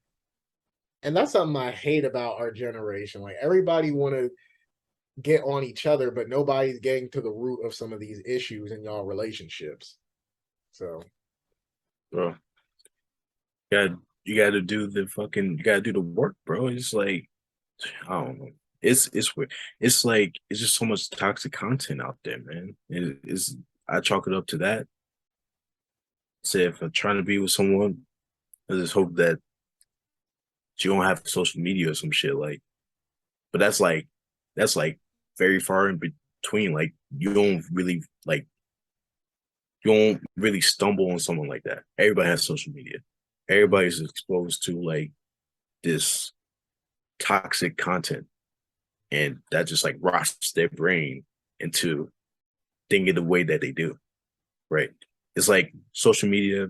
It's with comes with influence, and that could be good influence. It could be bad influence. It goes hand in hand. So, and there are good women out there, and there are good men out there. It's just like, we just gotta go through this shit and, find whoever it is that suits us. But at the same time, I just think, yeah, social media is like the fucking devil, bro. Like I fucking hate this shit. Like I'm addicted to this shit because like I'm just keep scrolling, looking at content. But some of the shit, I hate the content on there, bro. Like that whole like relationship content, I hate that shit. I hate the whole red flag shit. I hate the fucking you need like it's just fucking it's exhausting, bro. It's Bruh, exhausting. I, That's all I look, got to say. when I go on social media and I see like all this stuff, like, and just like what we were saying, where it's both sides of the coin. Like, I hate some of the stuff I see women posting, like, like you said, the red flag stuff. I remember like it got to a ridiculous point on Twitter where they're talking about the leader of friend groups and stuff. And I'm like, y'all sound Bro, stupid as hell with yeah. that one. And then on the men's side, kind of like what you said, where it's like, oh, if your girl goes to Miami and stuff like that, like it's funny. Bro, they think Like they it's a think their future. They think their future, bro. They think their mhm, future, bro. I swear to God, they be they be acting like their whole personality. They act like their future, but they're not. yeah. It's And like like it's like they put it on the thing. Then the motherfucker be like posting fucking future fucking lyrics like on the next story. I'm like, bro, like, like, bro, like like you are like not people that, bro. You're not him, bro. Stop it. people Stop trying it. to act like these rappers talking about like if your girl comes out here, like I'm gonna take her and stuff like that. And then even these other podcasts like the Fresh and Fits and I stuff like hate that. the Like I most. can't I I can't hate that shit. stand I I can't hate it. stand shit like that. Like I so hate it. yeah, I feel like social media is really fucking up the game on both sides of the field because I feel like guys and women both don't have good role models in this generation. Like I talked to my friends about like how a lot of these females look up to like female rappers like Cardi B, Megan the Stallion, and all that. And they say that it's sexually liberating, but really at the end of the day, they making y'all look stupid because where you're listening to these lyrics and y'all trying to embody their lyrics in real life, they in committed relationships. So y'all just out here making yourself stupid. And then guys look up to people like Andrew Tate and Fresh and Fit, and you guys are listening Yeah. to these motherfuckers who don't even really like. If they took all, if you take away their money, take away their clothes, like take away everything they got, they cannot pull any bad bitches. It's really just the money and the status they got. I can't see me. I can't respect someone that had to get money and stuff like that to get women. Me, at least if I ever got rich and famous and whatever, at least I can say that I was pulling good looking women before the fame, before the money. These motherfuckers that had to get that, that's who y'all want to listen to? We fucked up. Our generation is fucked up. We're doomed, bro. We're done. We're doomed, bro. Right. Like, if a guy is broke and can still get the baddies, I'd rather listen to him than these fresh and fit motherfuckers who obviously got their heart broken millions of times. That's why they treat women the way they do. And they track what they preach. It's like, Mm. oh, like it's like, oh, these IG models would be doing me dirty. Like it was like, but why you keep on tracking yourself to that then? You already know what the baggage that they come with. Like, so like why you keep you're not really trying to make a change off of that. It was Yeah, like y'all really then getting yourselves they in that situation. they only goes for those women, like the IG women and all that. Then they'd be like, oh, all women are bad. What are you talking about? All women are bad. They're not bad. Just like saying that all men are bad. It's just a toxic way of thinking, and it's destructive. It's like, it's like saying like one bad apple, oh, they all bad. No, just the one that you had experience with did you dirty. Yeah, sure. Even though you're attracted to that, and you Mhm. probably have some sort of infatuation with that, you're attracted to it. It happened, but that doesn't have an answer for all of that gender. That's just like oh, saying like, I don't know, bro. It's literally like that. So you're saying like one bad apple is like, oh, they all bad. That's And not. see, It's good. There's good in people, and there's good, and there's there's good in me. There's good in you. There's good in. So I just don't like how they be saying like all that shit. Like that should be like getting on my nerves, bro. that's something that even I kind of deal with because I mean, my dating history is like horrible, horrible. Like all those people that be saying all that stuff like, oh, women ain't shit and stuff like that, they don't want to experience what I've experienced with dating. But with me, see, I've kind of given up on the idea that I'm really gonna find somebody. But with me, I'm not gonna throw out that idea. I still believe there is good women out there. I mean, my girlfriend is one. Like, I feel like there's good women out there and stuff like that. But dang, how can I put this? It's like I given up on the idea that I am gonna find somebody, but I'm still open to it. Like if me and my girlfriend was to break up, um, there could be somebody out there, but I'm also gonna keep it real. Maybe I'm just meant to be by myself. Which Yeah, that I mean, I know this is going in a different direction than what we were talking about, but I think that's something people kind of don't talk about enough because not everybody is going to wind up with someone for the rest of their lives. I think that's something people need to keep it real with. Like, just learn to be happy with yourself because there is some people that don't wind up having soulmates or being with someone for the rest of their lives. yeah. That's just how we. I think that's another thing that we kind of like learn from social media, maybe in a positive aspect. Is like, sometimes you don't need to be um if you're not happy in your relationship, sometimes you know, sometimes you gotta break it off and do some self-improvement, um, work on yourself and get back out there or just have some time for yourself and, enjoy life. That's what it is. And we're But in our see, 20s, bro. Like the whole like dating shit, bro, like in a way, like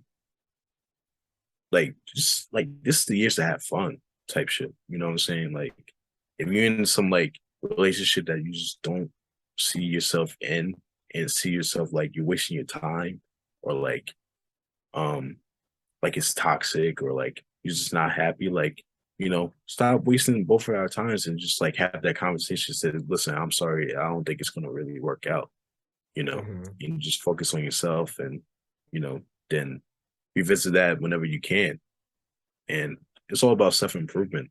It's all about working on yourself as well. And But see, yeah, Elijah, one thing I want to ask you, because this is what me and Zanai also talked about. Now, as a guy, I want to know your opinion on this.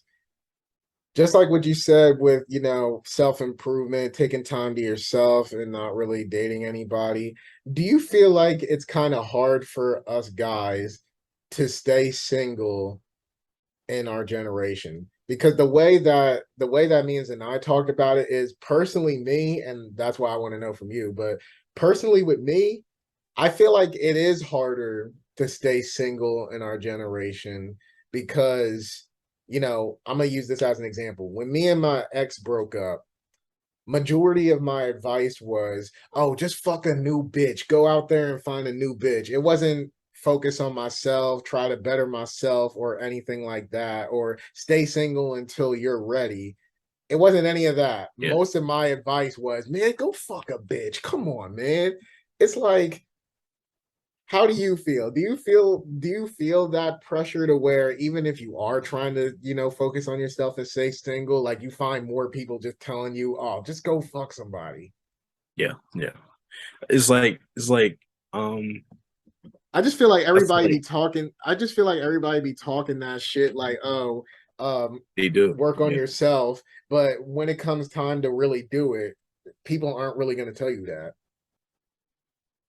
Yeah, it's I don't know, bro. It's like I do I do got friends in my group that be like, yeah, just like, just have fun, bro. Just like, go for someone and like, see how it goes, everything, and just like, oh, just fucking that'll be it.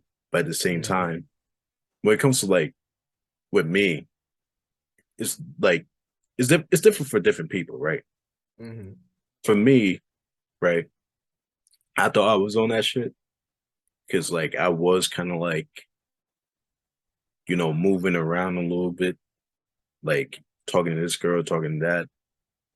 And I felt like, oh, I could just talk to whoever I want or like be on that shit, be like, oh, on to the next one type shit, right? But Mm-hmm. at the same time, like I felt like there's a certain point where I came to myself, was like, you know what? Like, I don't think I'm 100% ready for a full on relationship right now. I need to focus on myself. I need to mature in a way for me to feel like I'm ready, right? But say like if there's a girl that came along, everything, I would try my ultimate best. Or I will have to have that conversation with myself. It's like, will I really need to pursue that? Or, there needs to be a common ground with that.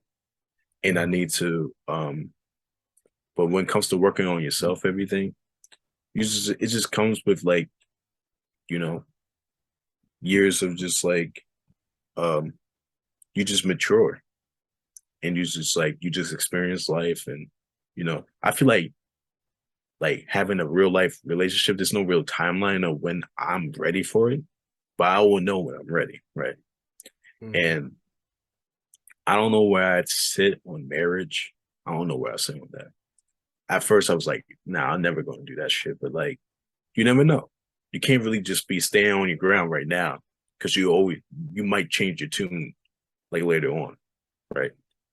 But yeah, definitely like self improvement and everything, and it just comes with time. And you got to be ready for it. You got to tell yourself that you're ready for it, right? Then you see how it goes. See, Definitely. the way things are going with me and my girl now, like before she came along, I was strictly just on just me, especially after my last relationship. I was like, I'm just strictly on me. Yeah, I talked to a few girls here and there, but I was really just focusing more on myself and whatever. And the way I view it now is if me and my girl break up, we break up. I'm just gonna go back to doing me.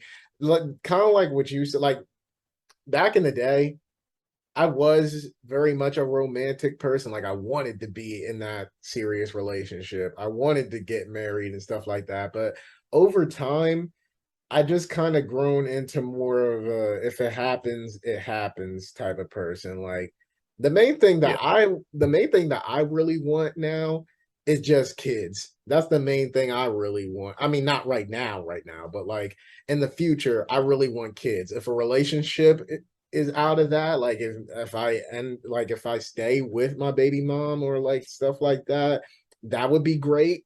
But at the end of the day, as long as I got kids, I think I'll be fine. I'm the type of person at this point in life where I'm just like, even if I don't get married or have a long time partner, it is what it is. Just fuck it. But I feel like that's Yeah. something a lot of people need to learn in our generation because I think one of the reasons everybody has so many complaints about the other gender and like male and females is because y'all feel like y'all need to be with somebody. People don't really know how to be alone. People Yeah. don't know how to be single and like really explore themselves and have a relationship with themselves. So, Yeah, most definitely. And, you know, that comes with loneliness too. I feel like a lot of people just be lonely, then they go on and try to like date someone. And there's nothing wrong with that. But Hmm. at the same time, it's like, you know, I feel like for a full length, long commitment, like you will have to like tell yourself, like, yeah, I'm ready for this type thing, like, and just can't be 1 foot in, 1 foot out type thing. So I just, you just gotta learn that and just go through life. That's what it is. And, um, we all learning, we all young, so we got a whole life ahead of us, everything. So And that also makes me think about what's been going on. I don't know if it's been going on with you, but like I've been talking to a few people I went to high school with, and they making us sound like we in our 40s or something. Like everybody keeps coming up to us, yeah, or everybody keeps coming up to me being like, yo, we getting old. And it's like we're not really getting that old. We're like only in our early 20s. Like, calm down. I mean, I can see how their perception of us being older is like getting there because like there are people that I went to high school with that are dead. There are people I went to high school with that are married, have multiple kids, have like houses done moved away and stuff like that. Like I get it. We doing a lot of grown folk stuff, but we still need to remember like we still have statistically 80% of our lives or 80 years left of our lives. I mean, I don't know about everybody else. I think I only have like 40 because a lot of the men in my family be dying early. So I might have a shorter time than everybody else, but let's hope you go past that. yeah, let's hope I break that tradition. But yeah, I think that just a lot of people in our generation need to remember like we are still young. So I just hate when everybody comes up to me being like we're old now. Like we're really not. Calm down. I just turned 24. Calm down. You're not even 24 yet. Yeah. Yeah, we hit that midlife crisis yet. Shit, the way they acting like we gonna hit that Yeah. midlife crisis at 25. Like I'm gonna wake up when I But turn cut, 20. cut it in half. They cut that in half. It's like except for 50, get in 25. Yep. Like soon as I turn 25, you know what? Man, I haven't had enough fun. Let me buy a motorcycle. Yeah, it'd be like I pull up to the ever house in live. a Cadillac. Like, you see my new Cadillac? The big ass caddy, bro. No, I pull up in a Hellcat. Yo, do your little times in the army, yo. Do your little time. Get yourself a Hellcat. Shit. You No, know, I'm kidding. It's a joke. It's like you see those memes. oh no. It's like, do your little 4 year bid. Do Man, your you little really four had me year you bid. really had me thinking for a second, like, No, no, what was no, no, that no, no. to I was joking. I was joking. I was joking. I was joking. They be like, yo, do your little 4 year bid, bro. Get your Hellcat. But you might get your legs blown off, but it's worth it. You look like Lieutenant Dan and shit, but it's worth it. Your little red Yo, Hellcat. that just made me think about how last year in my African American studies class, um, we were talking about how would it really be if they really did give us reparations. And everybody in the class basically kept it real. We were like, "I, yo, like reparation sounds nice, but we know most of our people are just gonna spend it on Hellcats and big chains and shit Bro, like that." bro. Chain gonna be heavy. SRT. Chain's gonna be, Hellcat SRT. Caddies. Bro. now that we're already on the topic, what would you think would happen if we really did get those reparations for real? Hellcat SRTs. Cadillac big trucks. SUVs. Going deep like we the president. Fucking man. Best All, believe. all I Look, think about is cars. It's like that, me me whenever I get money, like I try to be responsible with it, but I yeah, do fuck around a little bit and I find out how much money I can spend. I fuck around and find bro. out how much money I can spend. New rollie on the wrist, iced out. Rolly chain, big The ass dime chain, bro. the diamonds would be dancing all around my neck, yo. Veneers, Yeah, we would brand all be new horse teeth. Fresh. worst. Be like YK Osiris, be like 20K lineup, just Shit. doing stupid shit. I would get a Lambo outside in front of the house. Shit. No, I'm gonna have that custom Lambo on some little Uzi shit. Not anime girls, but I'd have a custom Lambo. Like everybody know who's driving when they see me. Shit. Just fucking bro. Just yeah, fucking chain SRTs, bro. Fucking everything, bro. I don't even know what like you do if you like if you give us money, bro. Like real life reparations, bro. Like I I guarantee you don't that a know. lot of people would quit their job just off of the Oh yeah, reparations definitely alone. off the rip, bro. They said we never gonna work again, bro. Where everybody, every basically to sum it all up, everybody would be riding around. If we did really get reparations, we would all be riding around looking like BMF in the early 2000s. Bro. We would all be looking Yeah, like Meech out here. bro. Everybody I ain't bro. That would take our shit to the next level, bro. I don't even know. Like it's like when you say reparations, so like I'm just thinking like, bro, we're gonna need like hella shit, bro. Like we're gonna need like yo, yearly allowance mil, bro. It was the yearly amount allowance a year. I mean a mil. Just you go crazy with it. No more poverty shit. Shit crazy. Yeah, With me, yo. I'll probably like I don't know, like buy land or some shit or definitely SRT though. That's gotta be a thing. Man, I want to be realistic with myself. I know me. I think I'm gonna do the responsible stuff first, like get my own place, get me a better car than the one I have now. But then after that, that's when I fuck around, and then that's when I'll be like, all right, I got enough money for the watch. And then once I get the watch, I got enough money for the chain, and then I spiral out of control eventually. I already know myself.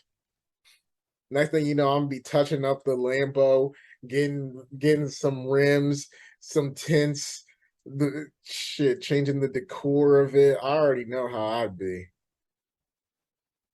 Shit. Yeah. Definitely with me, yeah, land and the the cars and have a crazy silly chain, bro. Like fucking shit gonna be crazy. Like I don't even know what it's gonna be, but I know it's gonna be crazy.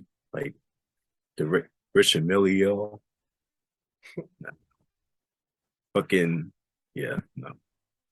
I I mean, think like that I'm kind of boring with the money. I'm trying to think. I'm like like if I was really like I was thinking of some dumb shit. Like I'm nowhere near the ocean. Be like I'm buying a submarine, oh my God. submarine in the backyard with a boat. No water, no water around. All I know is for me, I'm buying every pair of Jordan and Yeezys. I know Yeah, that's a controversial thing to say right now, but hey, he's canceled now. His fucking clothes. I'm getting me some Yeezys, man. yeah, bro. Like they still got the design and shit. Like they still gonna make them. So Yeah, but it ain't gonna be the same. It ain't gonna have the Yeezy logo on it. I need the Yeezys. get the red Octobers. Oh, yo, I want those so bad, but yeah, as rare as they are, I don't think I'm ever gonna get it. I don't think I'm ever gonna get a pair. That shit. Shit, that's why I need to hurry up and become like a big famous director because shit, I want those Red Octobers. I might talk to Kanye behind the scenes, like, "Hey, yo, Kanye, like, I know you canceled right now, but slide me some Red Octobers, man. I know you got them." No, that Shit. he like, bro. He'd be like, yo, I got you, bro. Just say you with the Nation of Islam. Then you're gonna be really like, yeah, yeah, yeah, I am. So you get those sneakers, bro. You just flip them shits. This shit's like $50,000 or something like that. It's something crazy. It's like, bro, Yo, that's kind of fucked up. just say, yo, you with the Nation of Islam, right? Yeah. Yeah. Just give You me can you sneakers, say Joe. that? Can you say that on social media? Mm, Nah, bro. You gonna have uh, motherfuckers at the Kufi start coming to my house and shit. right. My Shit, brother, what's the mathematics for today? Huh? Fucking snuff you in your fucking punch you in the face. bro. Yeah, yeah. Riding with Kanye right now, we get your ass beat. I still remember how I don't know the full story on the Kyrie Irving thing, but apparently after that, like Kanye made a post and he's like, "I'll ride for you, Kyrie." I wonder if Kyrie rides for Kanye though. Like, Well, he definitely does. He definitely does, bro. shit. He on that same man. That's like a whole, bro. It is what it is, bro. Hey, look, Man, I ain't gonna fully touch on the whole Kanye thing.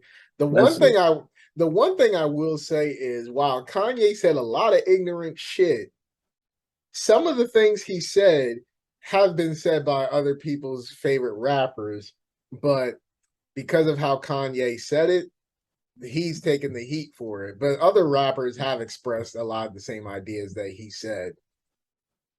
But yeah. Look at so on Kendrick's albums. His cousin when he said that black people are the real Israelites and all that. Like he said that on fucking what it was like track 5. I forgot. It was Fear. I think was it on Fear or on Feel or something like that. Like it it's was I know either like people believe that they believe that, mm-hmm. but it's like the way how you say it is like See, because that's the thing it's just bad. that's the thing I've always said about Kanye. Like, don't get me wrong, Kanye is a very smart person. It's just the way he says shit. It's like you really did not think about how that was gonna come out of your mouth, did you? Like, Yeah. yeah, like I said, some of the things he said is offensive and like fucked up or whatever, but the main point that he was getting at, everybody like he's a lot of y'all other favorite rappers said it, but we ain't gonna talk about that. But Jay-Z on that same shit too. oh yeah, especially on 444, like when he was basically telling us how to get as rich as he is. Jay Uh-huh. Electronica. Oh, Okay, I guess my brother ain't gonna get the phone, but yeah. Uh, well, we about to wrap up this episode, but before we wrap it up, Elijah, I know you do your film stuff. Is there any like upcoming work you're working on or anything? Anything you want to share with the people? um, as of right now, not really, but before over the summer, I was like helping out shooting a feature length film in Newark. Um, Okay. Luc Besson is was shooting a film, so I was like production assistant. I wasn't anything big, just a production assistant. Um, Luc Besson, he did the Fifth Element. Mm. Leon the Professional. Uh, I think you probably seen Lucy. Is that the I one with heard Scarlett I've heard Johansson? of it, but I never seen it. Yeah. So he did those movies. So he did like this big movie. So I was there for like 2 weeks and help out and stuff like that. It was a cool experience, but at the same time, it's like a learning experience too. I started thinking, it's like, do I really want to keep doing this or not? It was an experience. It was something. It was yeah. But that's the only thing that really going on with me. Um, I'm thinking about making some of my own content, but I don't know what content I really want to make. So I gotta like sit down and kind of like um plan that within myself and be like, this is what I want to do and let's get it let's get it rolling. So yeah, that's pretty much it. Well, shoot, whenever you do make that content, we gotta have you back on. Gotta have you on your promo run and shit. And whatever Word, content definitely. you make, you gotta have your boy on there. Got you, definitely. But so yeah, if you want to plug your Instagram, go ahead and plug it now. I mean, I'll just type it in later if you want me to plug it in. Yeah. On your social guys, Instagram. So it's underscore Elijah Cole underscore. And yeah. And thank you for having me, Tev. Appreciate it. It's Oh fun yeah, and all. thank you for And being on because a lot of motherfuckers say they want to be on this podcast, but they never show up. But you never gave me a hard time with the shit. So thank you for one being here, but also being on time with your shit. yeah, bro, it's appreciated. If you want me back on, then yeah, say it. And I know you was talking about the whole Corey and Oh shh! I don't want to oh reveal shit, that I'm not yet. supposed to say that. My fault, my fault, my fault, my fault. Never I mind, think never mind. we got to do it. We got to be like Marvel, man. I'll try to be like Marvel. We got to keep that under wraps. You were about to be my Tom Holland. Yo, retraction, retraction, retraction. Nothing. I ain't saying anything. Y'all ain't hear that part. But But yeah, yeah, so thank you guys for checking out another episode of the Hate It or Love It podcast. Once again, thank you, Elijah, for coming on the episode. We will definitely have you back on again. And with all that being said, Tevin Jamier signing out.